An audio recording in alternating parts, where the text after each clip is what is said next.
AVC, what's up? It's Rob checking in. It's been a good month, I think, since I posted a video. This is my third video. I found a lot of stuff in the last month or so. There might be 15 or 20 records here I was going to show. I'm going to start off with a few used records I found just at one of my local record shops. And then I have about 10 or 12 thrift store finds here. These were all $1. There's a couple good ones in there, so I'm excited about that. And then I have like 4 new records that I'm going to show you as well. So hope you guys enjoy it. Here we go. First up, Peter Tosh, Equal Rights. Thinking, I can't remember if this is his first or second album. I guess I have his first 3 now. I can't remember if this was before or after Legalize It, which is another one I just got recently too as well. Let's check that out. Where's that?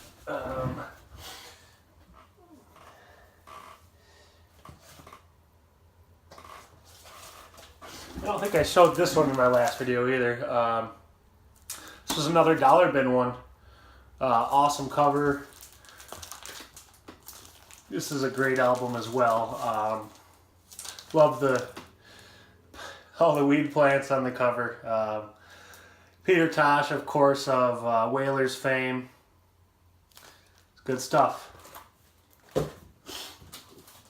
Morrison Hotel. Now, what's cool about this is I come home, listen to this thing, and I go to put the vinyl back into the sleeve, and it's not going in. I look in there, and I pull out this, someone had cut out a snippet out of the newspaper of the report of Jim Morrison's death. 1971 or whenever it was, long time ago, 45 years ago or something like that. So that was cool. It's cool finding things like that when you buy a new record. So it's also a fantastic record. I think this is their second to last one. Great tunes on this. Peace Frog, of course. A lot of good stuff. Indian Summer, that's a great slower song. My buddy turned me on to that song. It's one of his favorite Doors songs, so I gave that a good listen too. I really like this album. So yeah, Morrison Hotel. Neil Young, American Stars and Bars. This is 1977. He was still in my opinion, his peak. Still in his prime at this point. Basically anything Neil Young put out in the 70s was gold. That's my opinion. Someone might not like Zuma, or I don't care. And he just released another some unheard tracks from 1976 Hitchhiker just the other day. I might have to check that out as well. Big Neil Young fan. American Stars and Bars. Alright, we're going to get into thrift store finds here. Like I said, I found these all in one haul. These were all $1. There might be a couple I haven't listened to, but I think I've pretty well gone through these. I'm happy. So, the Notorious Bird Brothers. I saw someone share this not too long ago, and they were talking about how there's a horse in place of David Crosby who had just been fired from the group. The band claims that's not why they did it, but David Crosby claims that's why they did it. Either way, it's funny to think about. So And this is a fantastic album too. This is 67 or 68. This is pretty psychedelic actually. A lot of the songs kind of segue into the next one, and there's some fantastic songs on here. Draft Morning probably being one of my favorites. Artificial Energy. These are all great. This is great. Cover's a little beat up, taped up, but the record sounds good, so I couldn't pass it up. Yeah, my cat is rubbing against my records here, so. Next up here, never heard of this group. I could tell it was a new wave group, judging by the picture on the back and the date of 1980 and the stylistic writing and this and that. Pearl Harbor and the Explosions. What's this called? Self-titled. This is okay. It's worth $1, I guess. Driving. It's the first track on here. I think that was a minor single. I'll give this another spin, decide if I'm going to keep this in the collection. Pearl Harbor and the Explosions. So this was a radio station promo copy, as you can tell by the writing on pretty much everything they could have wrote it on. Susie Quattro, self-titled, first album. This isn't bad. It's not my favorite album of all time. It's good, kind of glam rock and roll, a little bit pre-punk, kind of, you know, she had a little attitude. 1974, promo, white promo. So it's worth $1, even with all the writing on it. It doesn't bother me. Susie Quattro. Up next is a jazz record I found. This is a Columbia Jazz at Columbia Dixieland. I have not listened to this yet. I'll put this on at some point. It's got some cool stuff on here. Jimmy Dorsey and Louis Armstrong. Yeah, might be good. I got the hip-hop record, hip-hop single. This was cool because I've never heard of this song before. This is Punjabi MC, who I think he's from India or somewhere right around there, judging by the sound of the music. And Jay-Z, the guy had a minor hit with this song, and Jay-Z decided he wanted to rap over it. He did a remix of it, and in my opinion, it's fantastic. Somehow I hadn't heard this before, so this was a pleasant surprise for $1. And it was a pretty popular song. It's got millions of views on YouTube. It's pretty good stuff. I think this is a promo copy too. Punjabi MC featuring Jay-Z. What's this called? Beware the Boys. If you like hip hop, which I know a lot of you don't, check it out. If you don't like hip hop, don't check it out. You might like the instrumental track a little more. It's still kind of got a hip hop beat on it, but that's good stuff. Up next, an essential to every classic rock record collection. Somehow I didn't have this before. I think probably because I knew I would find it for $1 somewhere, because it's everywhere. But Boston's first album, self-titled. You know, I'm so sick of these songs. I grew up. They're still on the radio. I think every single song is on the radio. More Than a Feeling, Peace of Mind, Foreplay Long Time, which is probably my favorite on here, Foreplay Long Time. Rock and Roll Band, Smoke and Hitch a Ride, Let Me Take You Home Tonight. Every single song is literally, every song is on the radio. So I'm a little sick of it, but you gotta have it. I have their first 2 albums. That's probably all I'll ever get by Boston. Good group though. Just overplayed.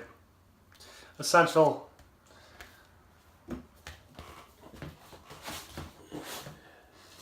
Up next, the Isley Brothers.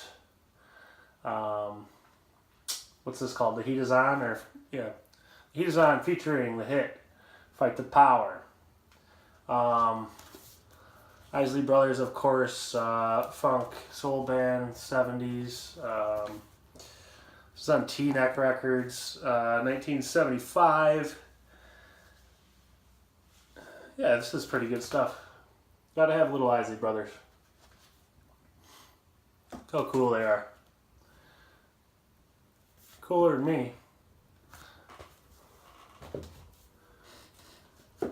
Up next, got West, Bruce, and Lang. Of course, Jack Bruce of Cream fame. And the other two guys were from Mountain, the lead guitarist and singer, and the drummer. This is pretty good stuff. I love the cover. Whatever turns you on, and they all have their kind of thing. Jack Bruce is a booze hound. The singer there, addicted to food, and then the other guy's coming in with a few girls. It's a cool cover.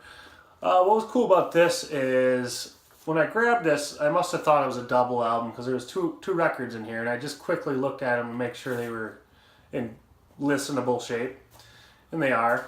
But what I didn't know is I found I think this is their first album, but Why Don't Ya? Also same group. So that was stuck in there too. I don't have the cover, but that was a freebie. I didn't steal it. I didn't know. So, yeah. Up next, gotta get a little 80s. Not a huge fan of this band, but for $1, Flock of Seagulls. The Ridiculous Haircuts. Listen by Flock of Seagulls. Yeah, I'll give this a listen. I know a song or two off it. Whatever. Last one of my thrift store hauls was this one's pretty cool. I'm glad I found this one. This is Jimmy Castor, E-Man Groovin'. Jimmy Castor, I'd actually never heard of him. He's a singer, and he played, I think, saxophone. And this is pretty good. There's some funky stuff on here. There's a couple of slower songs I'm not a huge fan of, but this is, I mean, that's cool. That is cool. Jimmy Castor Bunch. And then up next here, I'm just going to show you, I got 4 newer records I'm going to show you.